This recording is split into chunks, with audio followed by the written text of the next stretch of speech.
Muy bien, bienvenido entonces a nuestro último módulo de este curso de gamificación y aprendizaje basado en juegos. Y en este último módulo observaremos finalmente los componentes más fundamentales de la teoría del juego y de la gamificación.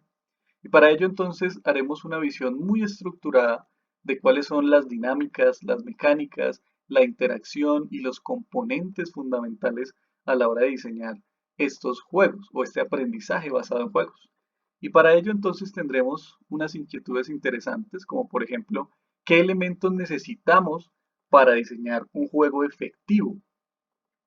Allí veremos entonces cuáles son esos componentes fundamentales, si el podium es interesante, si las vidas extra es interesante, qué son esos elementos que hacen que realmente se vuelva un juego muy efectivo. Recordemos que ahí estamos vinculando nuestros conceptos con los cuales queremos transmitirle a nuestros estudiantes, pero permeados del juego.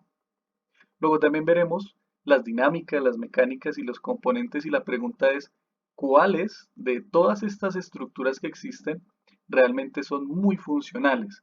Por ejemplo, el crear avatars es supremamente importante porque da un dinamismo a la personalidad del estudiante.